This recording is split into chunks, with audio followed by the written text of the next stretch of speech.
So we all come out of med school with different debt, different savings. I think for me, having comfort, convenience, and wellness was my focus. Other folks may not need that, and it wouldn't make sense to spend money for that. I think at the end of the day, we will be physicians and everything will be okay. That's Dr. Leif Knight, first-year emergency medicine resident at Brown University. But you have to think a little intentionally as you're making these decisions. On this episode of Making the Rounds, Dr. Knight shares how they navigated relocating after match. They share factors to consider as you prepare to relocate for the start of your residency training in July. Here's AMA senior news writer Brendan Murphy. Hello and welcome to Making the Rounds. I'm Brendan Murphy, senior news writer at the AMA. Today I'm talking with Dr. Leif Knight. They also go by Leif. Dr. Knight is a first-year emergency medicine resident at Brown University in Providence. They are an active AMA member and serve as a delegate for the Resident Fellows section, as well as vice chair of the LGBTQ+ section council at the AMA. Dr. Knight was founding chair of the Committee on Disability Affairs within the AMA's medical students section. Welcome, Dr. Knight. How are you today? Thank you so much for having me, Brendan. I'm doing really well. Well, judging by all your lengthy accomplishments, we're very lucky to have you, and you're very busy. So we do appreciate your time. I appreciate that.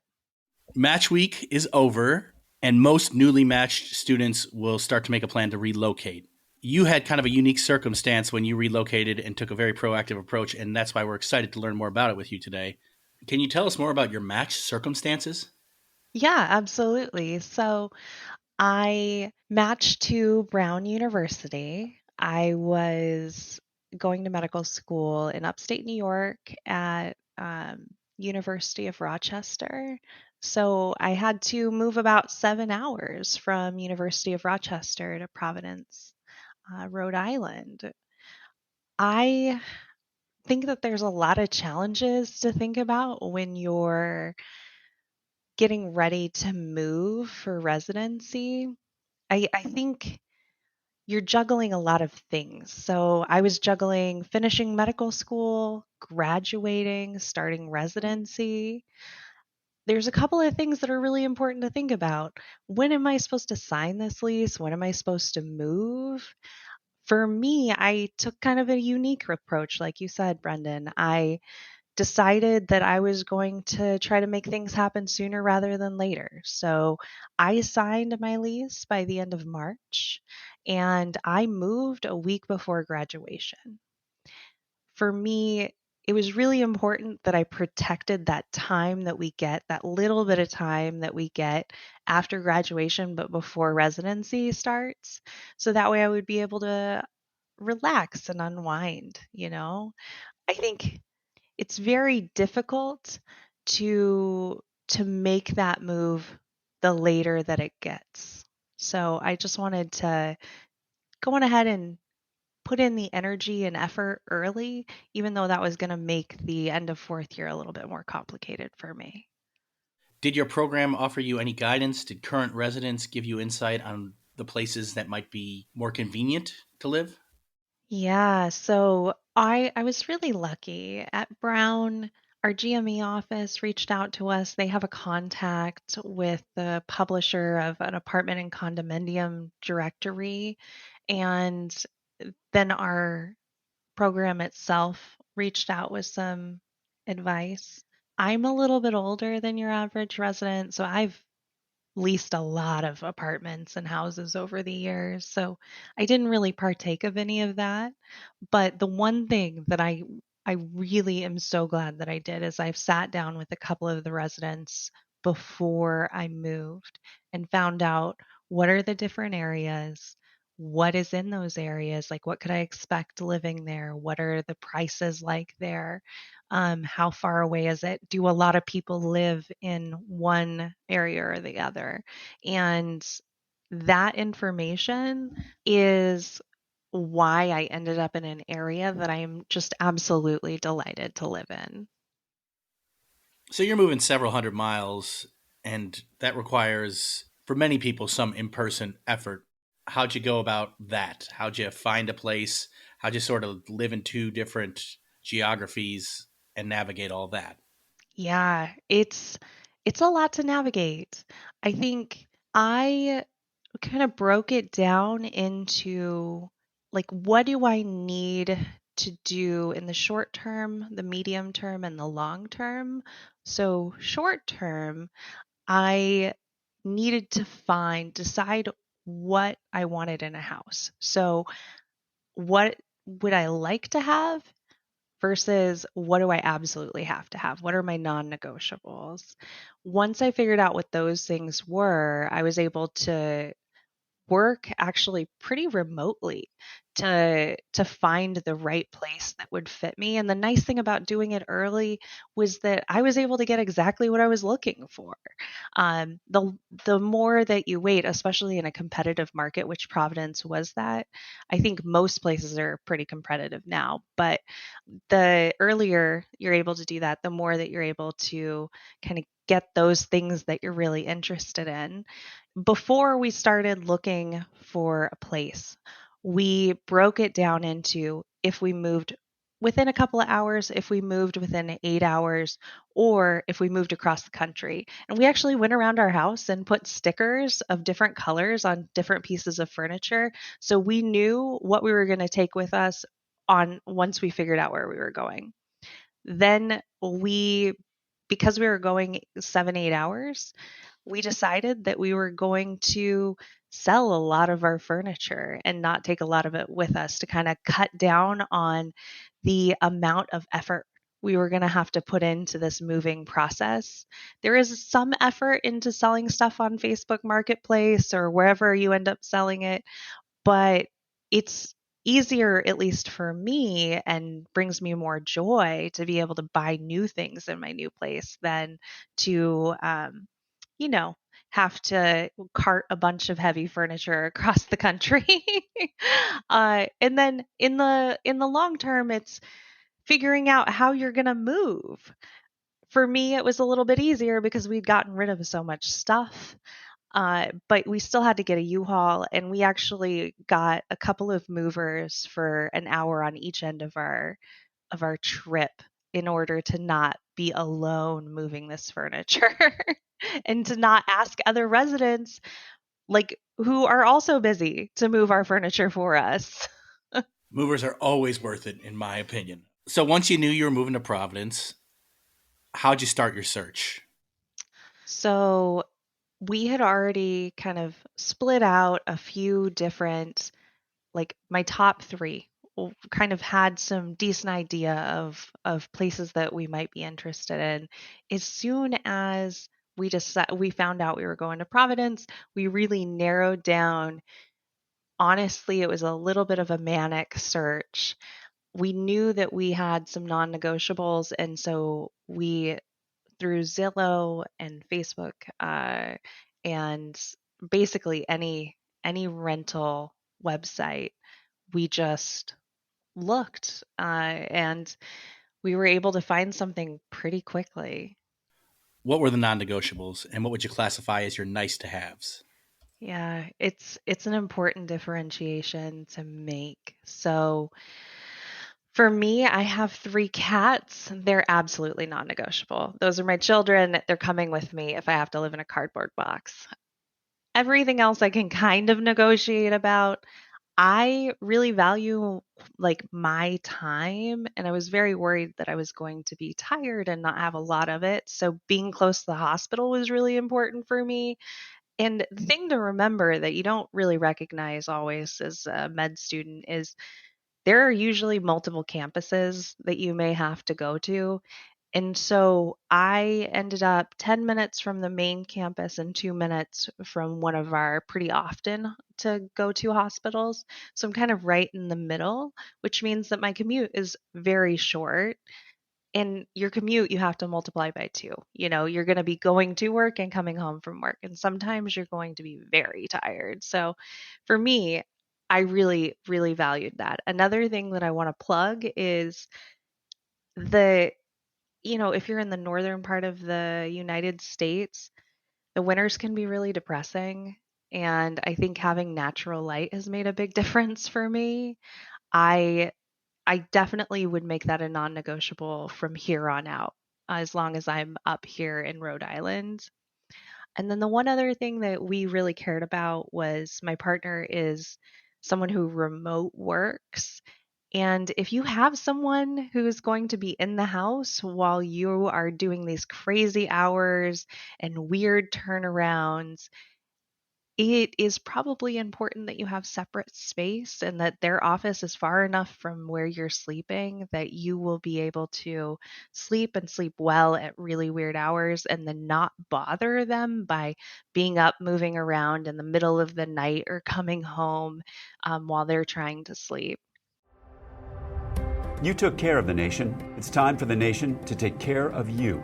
The AMA stood by America's physicians and patients during the pandemic, and we're not stopping there.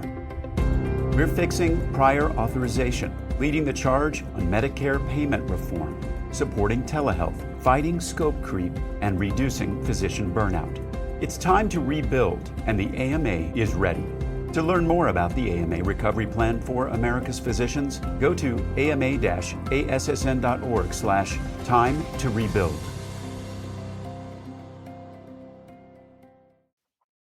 So you got your must-haves. Where'd you make compromises? Well, for me, we ended up paying a lot more than I would have wanted to. I think that's a place that often you end up compromising. For us, that was okay because there's two of us. We're a dual income household. For some of my co-residents, it's been pretty hard being in like they made the sacrifices for a nice place to live, but then they can't always come out, or they might not be able to go skiing when they want to go skiing because resident pay, it's okay, but it is not amazing. The other thing that we sacrificed on was a yard. I would love to have a yard. I would love to have my hammock out there, but that is not something that we have. We have beautiful apartments. There is no place to be outside, but luckily we're in a neighborhood where I can go to a park nearby. So what kind of living situation did you end up with? I ended up in this cute little like duplex situation where my neighbors are on top and we're on the bottom, and it's pretty new construction, so everything works really well, looks nice, just highly functional, and it's in a beautiful neighborhood. I can go half a block to go get breakfast or dinner, and there's lots of little shops. So I'm very happy where I live. How many bedrooms, bathrooms? 3 bedrooms, 2 baths. So my partner actually got the master for their office because it is maximally far away and they work really hard. So I wanted them to have kind of their own space. And then on the other end of the house, we have my like our shared bedroom and my yoga room slash office. As you approach this move with a partner, Mm, what's that dynamic like? There has to be a measure of diplomacy, I imagine. yeah, yeah. Absolutely. There definitely is. I think each relationship is different. Sometimes people are moving with another resident or another medical professional. My partner is not in medicine. I think there's a maximum to the amount of neuroticism I can have in my household. um, I think for us, it was really important that they had a say because they haven't had a say for a lot of my medical education and they've been an amazing support. So, some of the things that were non negotiables for us were for them because I wanted them to finally have what they wanted. I think another part of our story that is probably not unique is that they sold their house to move with me. Uh, and so we had to go through that process as well of, cleaning, real estate agents, getting ready to sell, which is probably another part of the reason that we sold a lot of our stuff because there's only so many things that you can do in those 3 months. So I think I would urge people to just be as kind and as willing to negotiate with their partners as they possibly can be, because this medical education bit is really challenging for the people who love us. You mentioned pricing. How would you recommend residents consider that? There's a 50-30-20 rule for some people. Is that possible to follow? I mean, it's possible. I think it really is person dependent. So we all come out of med school with different debt, different savings. I think for me, having comfort, convenience, and wellness was my focus. Other folks may not need that, and it wouldn't make sense to spend money for that.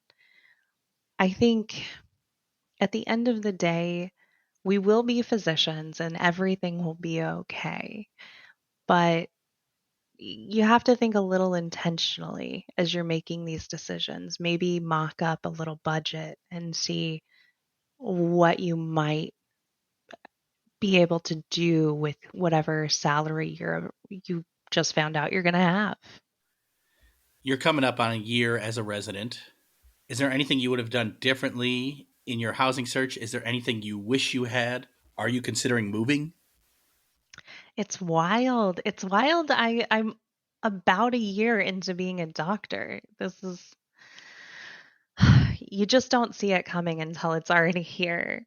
Um, I honestly, when we were initially looking, we actually had at first really thought about getting our own house and maybe buying a duplex ourselves and being able to rent out one of the apartments to a co-resident. But we're really happy here, and it turns out we're in love with our neighbors and we cat sit for each other. So I think we're going to stay another year, and then maybe if everything goes well, we might actually buy a duplex with them, which would be really awesome. Um, but that's like a very unique situation. I think there's a lot of people who maybe have some regret. It's a very complicated process. Give yourself some grace. You will find a place. And truthfully, it's a year-long lease. So at the end of the year, you can always find another place. You'll know the area that you're in so much better. You'll know where you want to be. You'll know what your non-negotiables are a lot better once you've been here for a little while. The important thing is to find a place. Do you have any other thoughts or advice? I think my main takeaway that I want people to get from this is that this is a really stressful time. And the truth is that I think it's important to give yourself some grace. Not everyone has the same level of experience. Not everyone is taking the same classes or electives or has the same amount of time. And honestly, not all of us have the same level of energy coming into doing all of these things at the same time. The truth is you will find a place, you will move, you will be a resident. I just encourage you to think really intentionally about what you want to get out of these next few months and then plan accordingly. For me, I really wanted that extra time after graduation to be able to just relax. But maybe that time for you is right now, and that's okay. That is very helpful advice. And after they move, now that they've matched on July 1st, they will start as a doctor. So that is wonderful advice for our resident audience, our soon to be resident audience, pardon me. Yeah. Thank you so much for sharing your experience with our listeners, Dr. Knight. Thank you so much for having me, Brendan. It's been a delight. I'm AMA senior news writer Brendan Murphy. Thanks for listening to Making the Rounds. The AMA is here to help you master the process to secure a residency match. Learn more at ama-assn.org/meetyourmatch. Thanks for listening.